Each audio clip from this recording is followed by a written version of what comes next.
today's agenda is going to include some introductions and announcements, a didactic presentation on hepatitis C treatment adherence and managing treatment.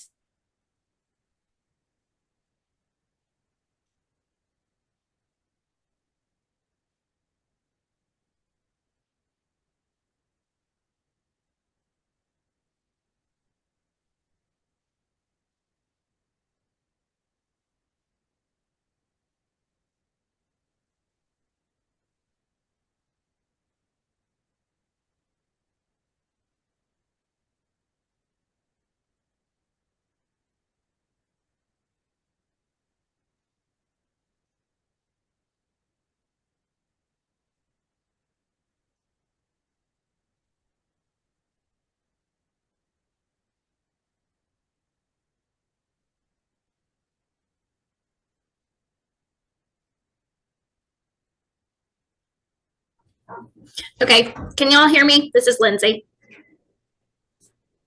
I think, yes. Okay, Mia's been having some difficulty with her computer today, so I'll just jump in until she's able to come back on. So just some reminders, please introduce yourself in the chat. Include your name, your role, your organization, and if this is your first echo session. Next slide.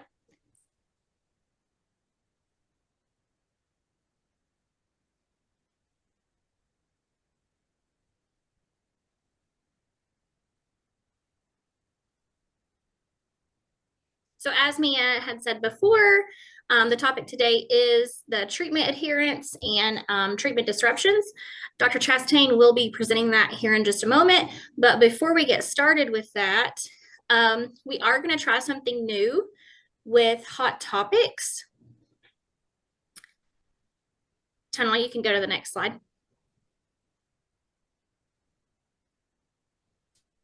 Oh, go back to, I'm sorry, Tanwa. There you go. Okay.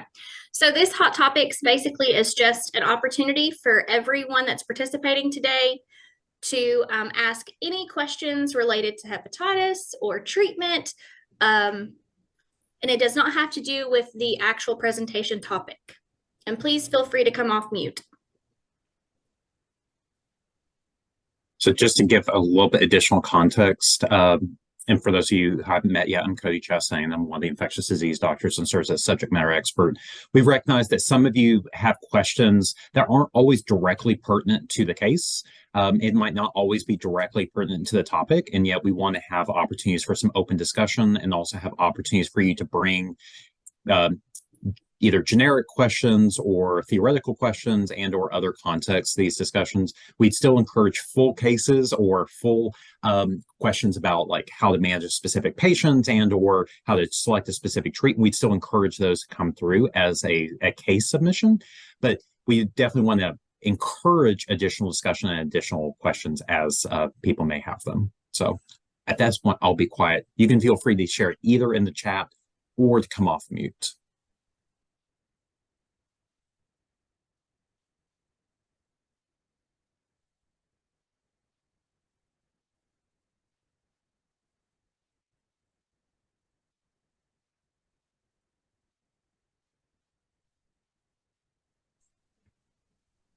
I don't know if you can see it, Dr. Chastain, but I did put, I spoke with a client who told me he had a monster case of that. He had been told he has a monster case of Hep C. And so when I looked him up in NBS, what it said was that I think he was genotype 3A and he had 3 NSFA gene mutations detected. So I wasn't sure what that is, and is that like resistant to the current treatments that we know of, and would treatment still be successful? Or I did refer him for treatment, but I wasn't sure about it. No, it's a great question. And so framing this, I would say two different ways. One would be when patients and or providers communicate that they have a bad or severe or in this case, monster case of hepatitis C, what is that? What could people be referring to?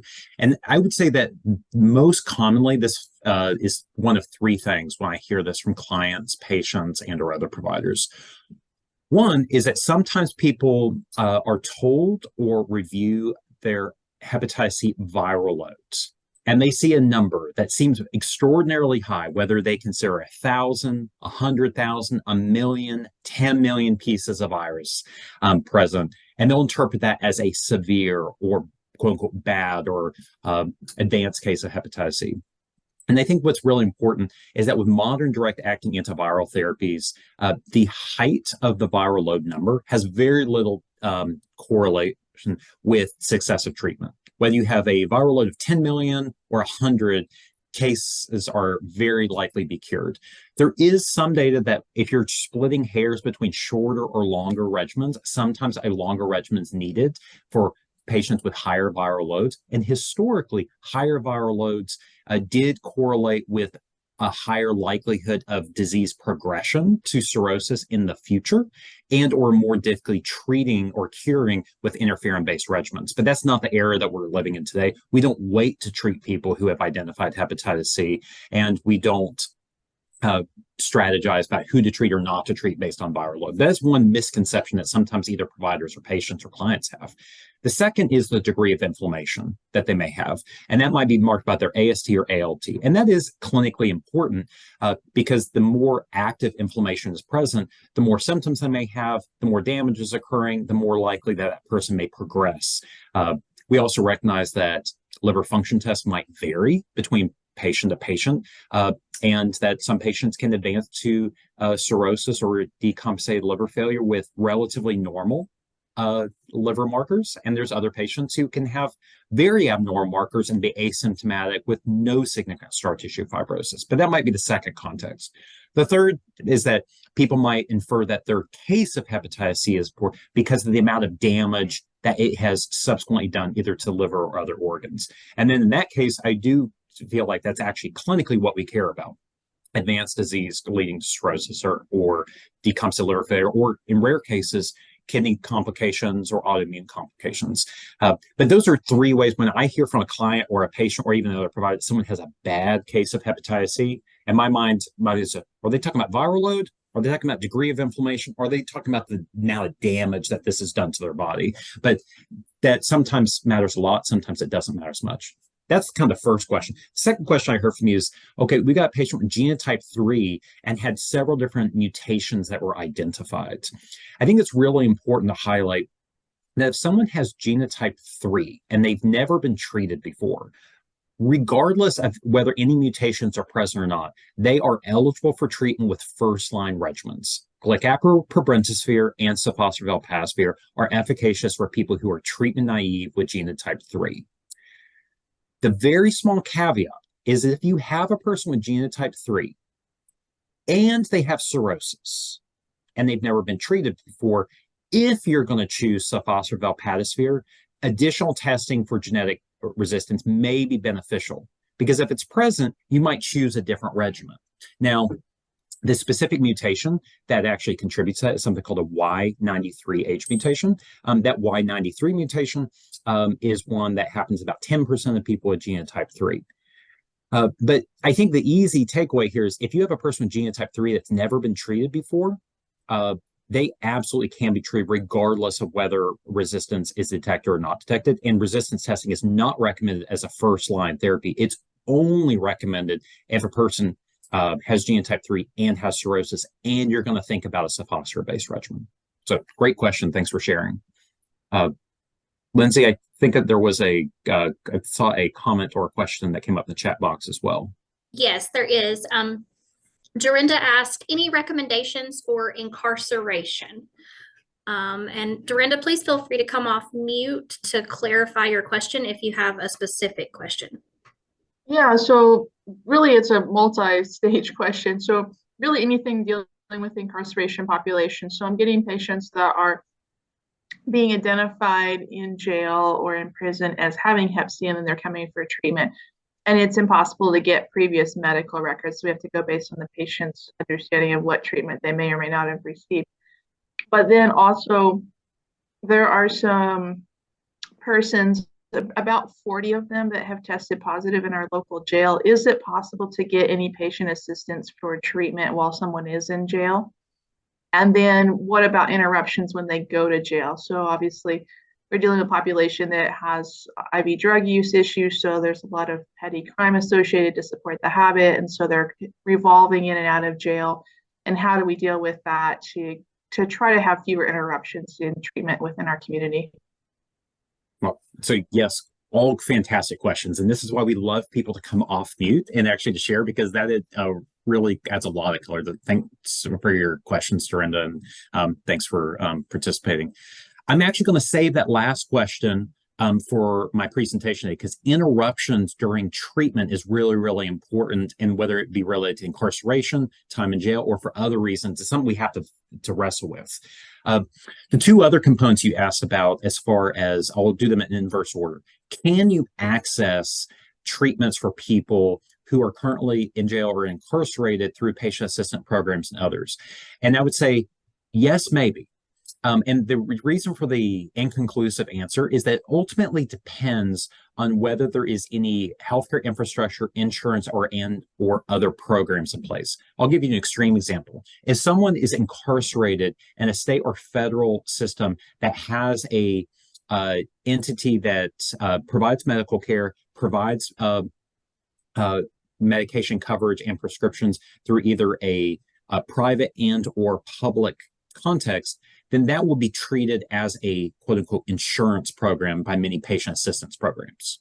And so in that context, that patient or client may not be eligible for patient assistance program if they have quote unquote insurance, and that insurance is choosing not to cover it.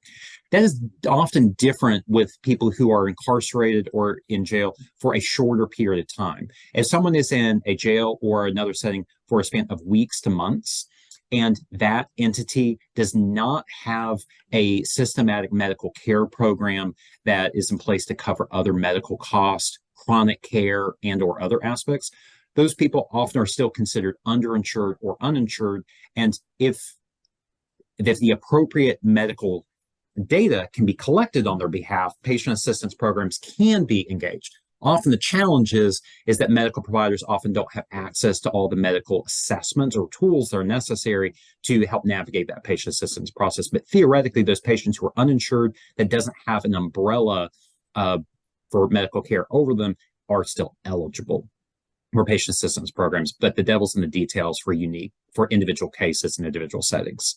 The last is backing all the way up to your first question, is how to manage folks with incomplete information. And I will honestly say this is a problem bidirectionally with people who have been incarcerated.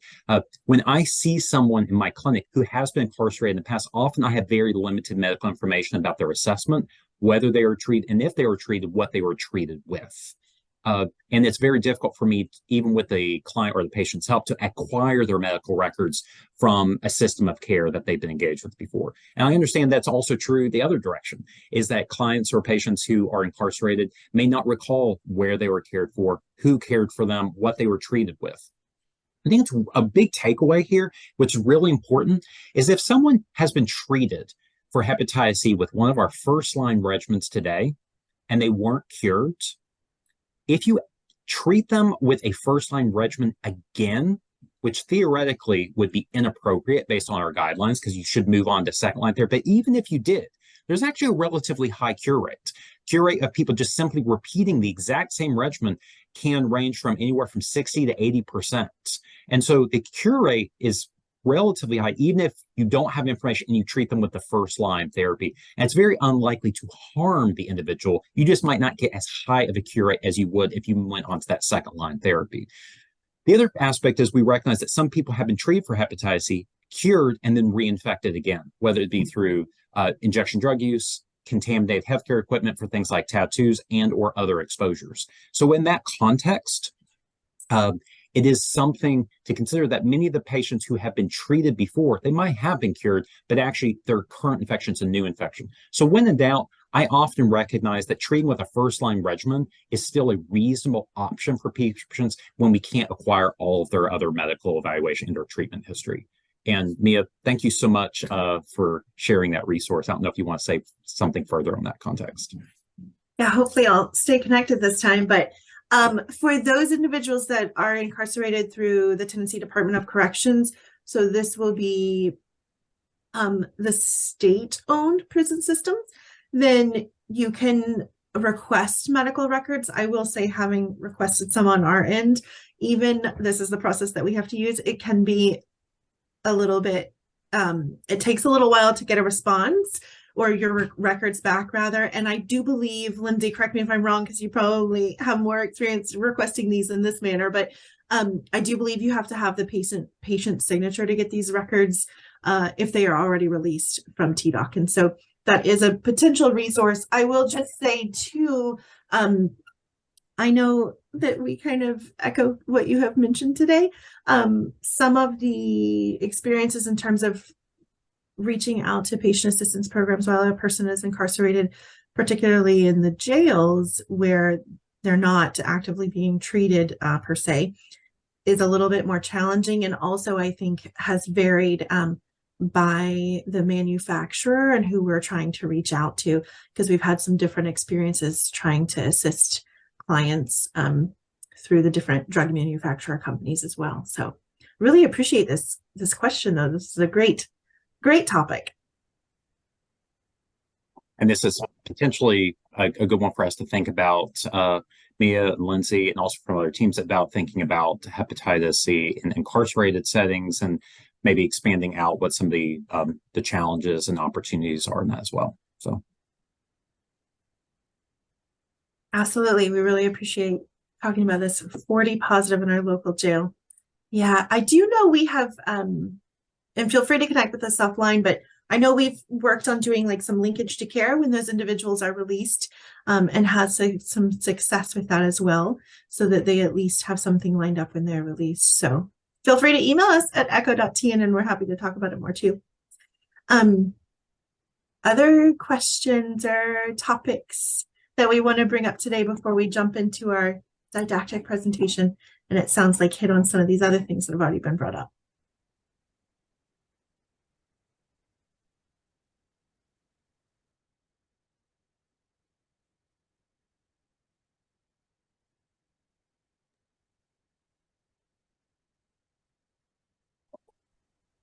Okay.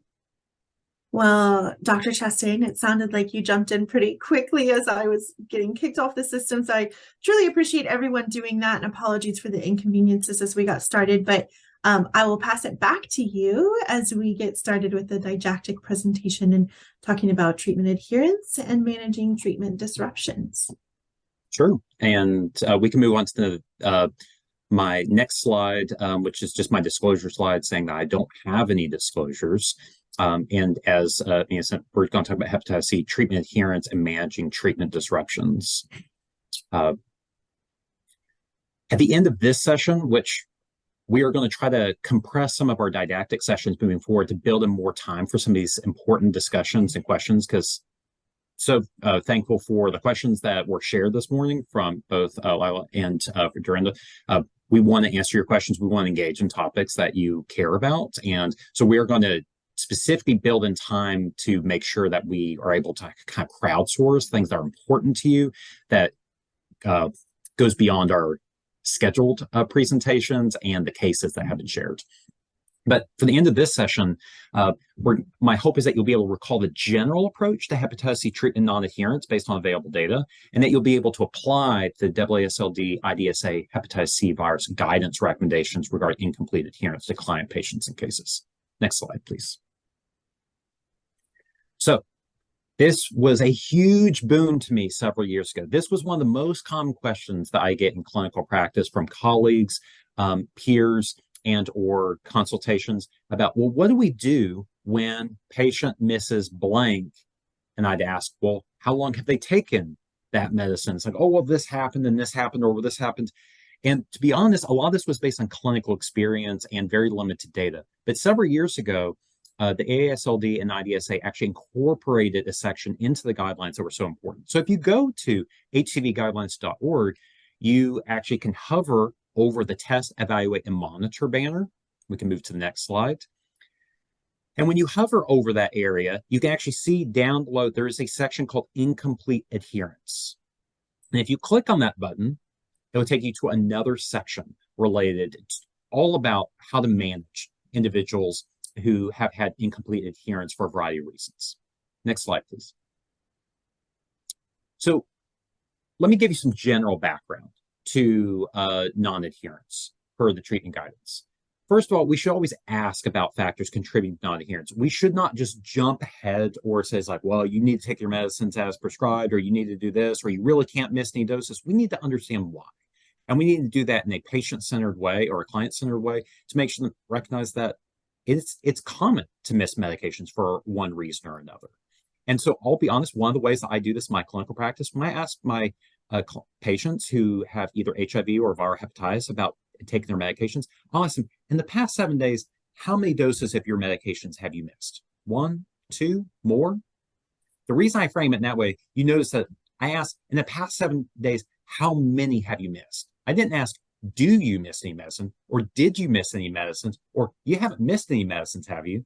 I lay the framing that it's actually, I'm expecting them to have missed medications. Taking medications 100% of the time is hard for a variety of reasons, and that's probably true for all of us. And so I think it's important to highlight that we lay the groundwork that in a patient-centered way, that it's natural to sometimes miss medications. If you lay that in the same framework that you do other ways, you're going to get more accurate feedback. And if this person says, well, I haven't missed any in the past 7 days, but I missed a couple a week ago, or I missed 1 or 2 this week, where it's like, oh, I've been doing fine. I've only missed it 3 or 4 times this week. It's like, well, tell me more. Like, what happened those days? Tell me more. And then thinking about what strategies can be used. Counseling naturally follows open-ended questioning in that regards to help optimize adherence.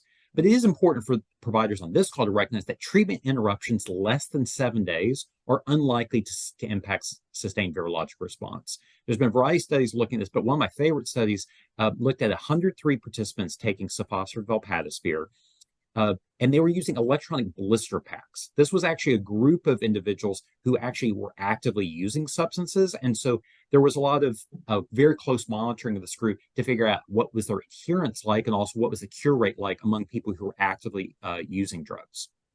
And that what they found is that over 12 weeks of therapy among these 103 participants, 32% had less than 90% adherence. The episodes of non-adherence varied. Some of them was like 1 or 2 days here or there. Some of them were missing more than a week at a time. But what was really interesting is that even though 32% of people have had less than 90% of prescribed adherence, the sustained virologic response rate was the same. 94% among people taking DAAs who were considered adherent more than 90% of the time, and those who were non-adherent less than 90% of the time.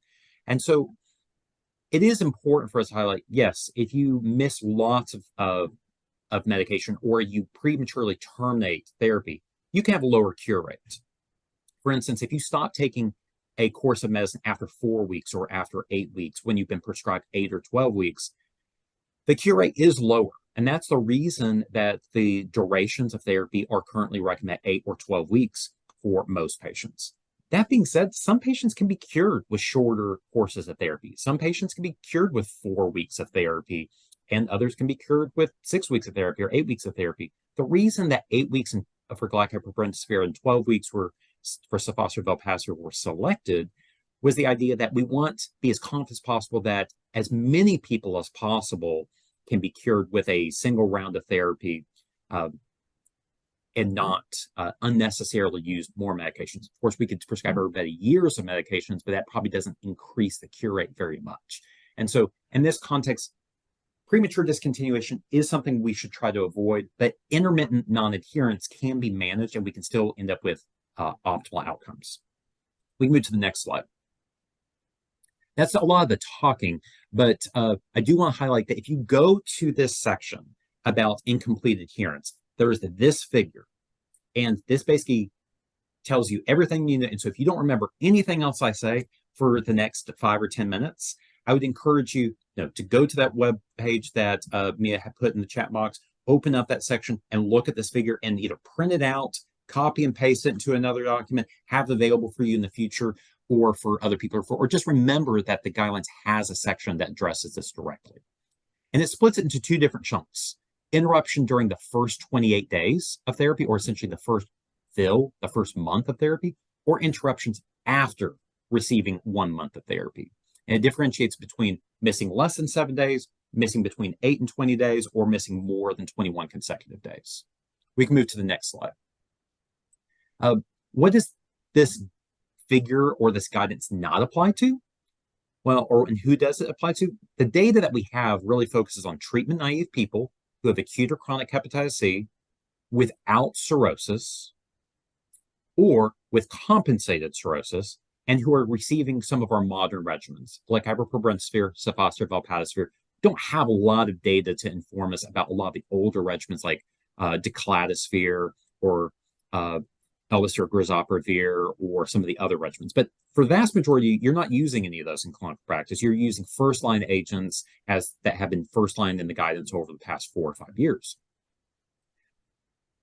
Have we not have a lot of data on? Well, people who failed prior direct-acting antiviral treatment, people who received or are receiving other direct-acting antiviral regimens other than these first-line regimens, or complicated populations, people with active liver failure, people who are after transplant.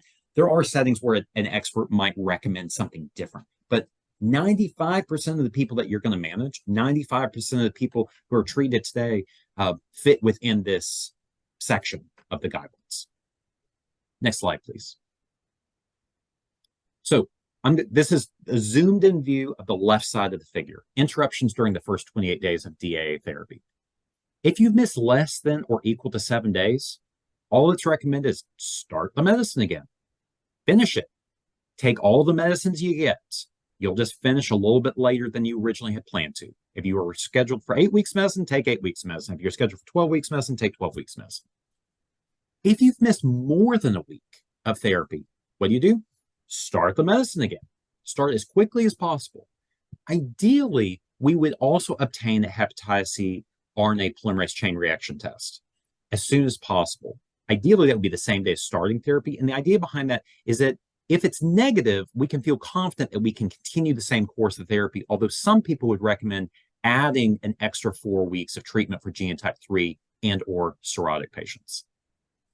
I will honestly say I don't do that in all my patients. But if I had a patient with genotype 3 or a patient with cirrhosis, I would be more concerned that if they had missed more than a week of therapy during the first month, that they were higher risk for failure. It is sometimes possible to get an override or an extra month of therapy prescribed, or rather filled by a pharmacy benefit manager, but sometimes that's not possible. On the other hand, if the hepatitis C RNA test is obtained and it's positive,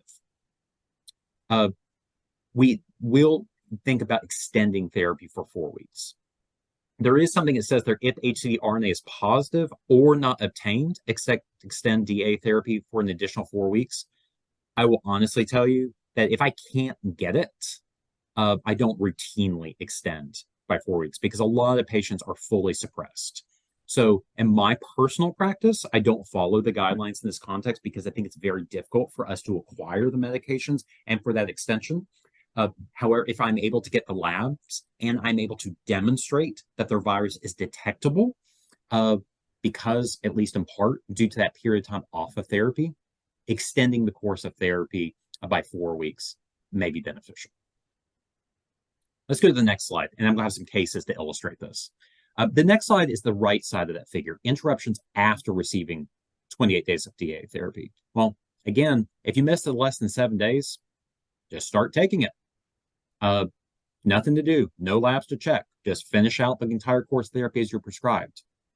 You move down all the way to the bottom of this figure. So if you've missed more than 3 weeks of therapy after completing a month or 5 weeks or 7 weeks or 9 weeks of therapy, and you've missed 3 weeks or more, and you find out about it, then I just stop therapy, and then I assess them to see if they were cured. The great news is that I have had patients who have taken 4 weeks of therapy, 5 weeks of therapy, 7 weeks of therapy, who have been cured despite prematurely ending their therapy for a variety of reasons. That being said, if you have a patient who has detectable viral load, then you can reassess them for retreatment. That middle section is more complicated. If you have a patient who's taken more than a month of therapy, but now has missed between 1 and 3 weeks, 8 to 20 consecutive days, they still have medicines available. And we encourage people to restart their therapy as quickly as possible. And again, this is a case where we check their viral load, if it's possible. If we check it and it's negative, we just complete the course of therapy and we consider extending if they have those two factors that increase their risk of failure, genotype 3 or cirrhosis. If you can't obtain it, the recommendation here is to stop treatment. This is something also that I do not do. Because in my practice, if I can't get the viral load, I don't want to shortchange that person. They already have the medicine in their possession. They've already been exposed to the medicine, and stopping the therapy ultimately doesn't prevent them from developing resistance. It doesn't prevent them from or have any additional cost. From my perspective, the only thing it does is take away their chance of potentially being cured. On the other hand, if their hepatitis C is positive at this point, I do stop therapy because then I need to like circle the wagons, reevaluate why they were had this incomplete treatment, why they had challenges. So this is one of those, again, areas that I generally follow the guidelines in virtually all the things that I do for hepatitis C management and treatment, or at least as closely as possible. This is one area that I don't personally agree with the guidelines, because if I can't get the data, I can't get them for viral, but they can take the medicine, I generally will continue their medicines. I won't discontinue that. Let's move to the next slide. This is really the easy take home for Cody's version. If you miss less than 7 days, restart the medicines regardless. If you've missed more than 21 days of medicine, then stop and reevaluate. Figure out what else we got to do here to get somebody on track, and then just we'll figure out together. If you've missed between 8 and 20 days, then I typically will restart their direct-acting antiviral therapy, but I will consult the algorithm to think about, is there anything else I should do? Generally, that means checking a viral load. And for me, if their viral load's negative, continuing therapy. If their viral load's positive, then stepping back and reevaluating. And again, the difference between me and the guidelines is if I can't get a viral load. Because a lot of my patients can't get to me. They can't get to my clinic. They can't get to a lab for a variety of reasons, or there might be a long delay between when they can restart medicines and when they can get to the lab. And I don't want to rob them of that chance of cure. And so I generally fall on this side of restarting their medicine if I can't get that viral load test. I know some people probably have some questions, but what I'm going to do through is a couple cases, and then we will come back to this. So let's move to the next slide. Case 1. Stephanie recently started hepatitis C therapy with a glecapripropensevir for 8 weeks. She was admitted to the hospital during week 3 for 5 days for an unrelated medical issue. She was unable to access her therapy during that hospital stay. What do you recommend? Go ahead and put this in the chat box. What would you do? Would you continue therapy? Would you stop therapy? Would you continue therapy and check a hepatitis C viral load? What do you recommend?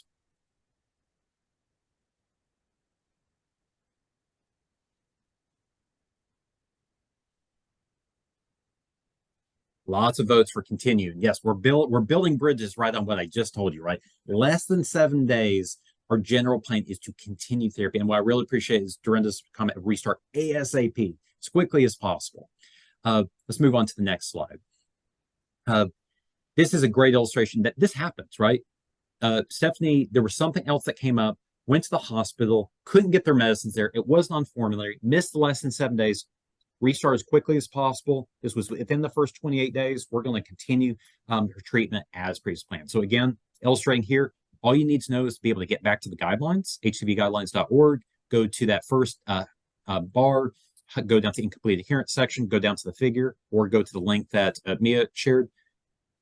It's interruption within the first 28 days, miss less than 7 days, restart. Let's go into the next case. Next slide. Case 2. Stan recently started hepatitis C therapy with sofosbuvir for 12 weeks.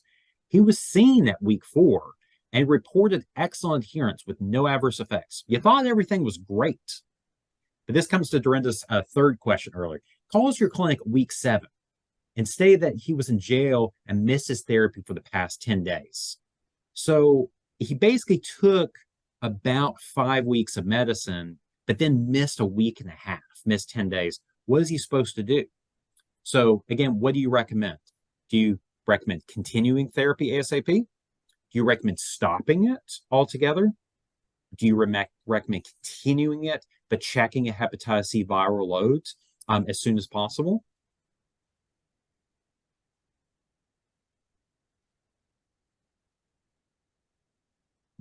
Rebecca was quick, had back-to-back responses for the first and the second case. Continue therapy, check viral load. Continue while lab's pending. Continue and check. Yeah. Oh, thanks for playing along. And yes, agree with both. Let's move on to the next slide. This is taking us back.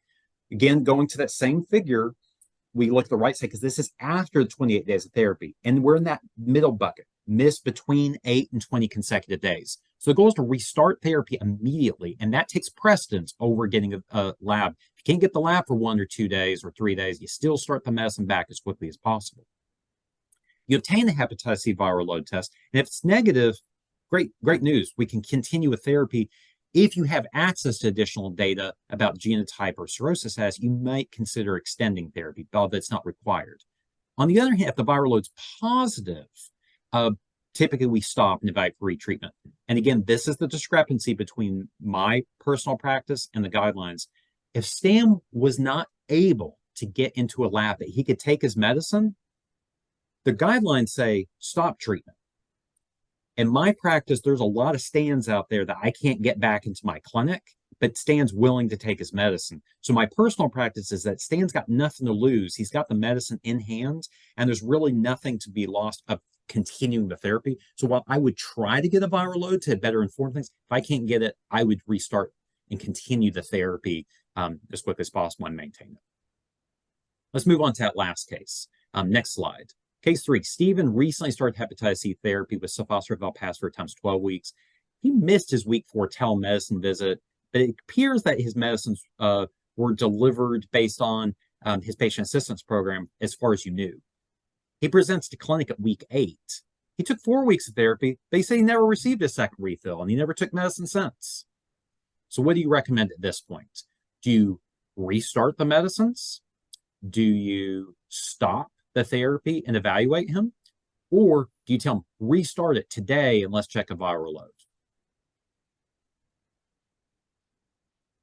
What's potentially complicated in this case is that you're seeing him at week 8, but he took 1 month of therapy. So you're seeing him beyond the 28-day mark, but he's only taking about 4 weeks.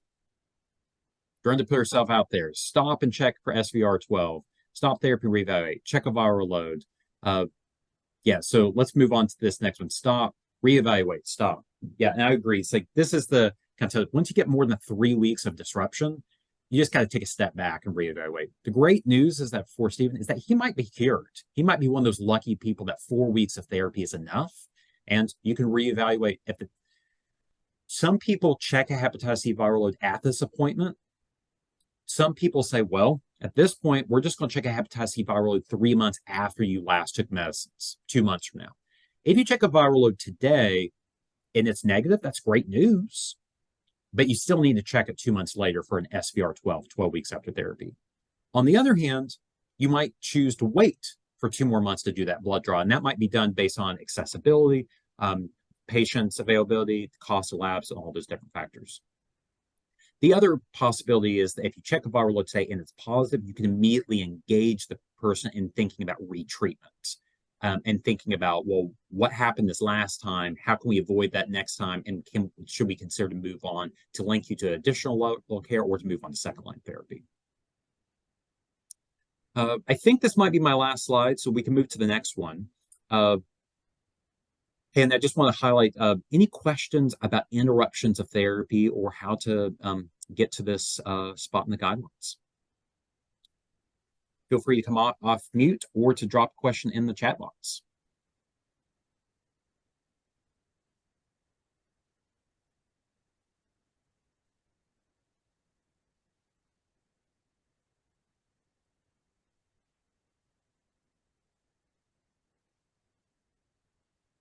I will personally say that about 50% of my curbside consults from providers in practice used to be about this subject. And so this has been a huge advantage to have this as a guideline evidence-based tool to help people in their routine practice because it's a really great one. Mia, I'll pass the baton back to you and then we'll through our case and still have time for questions at the end.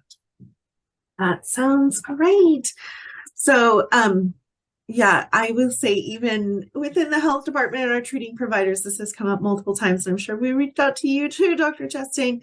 I wonder, Dr. Allen, Dr. Alfaro Cruz, anything that either of you wanted to add before we jump into our case and then circle back? I think one thing that it's important that you mentioned is we have been having more issues when we try to extend treatment beyond what's recommended to get it approved. And so that may be an uphill battle in some cases. So I agree in kind of, if we don't need to necessarily extend treatment and retest, I think in the pediatric area, we have also been kind of having that problem as well.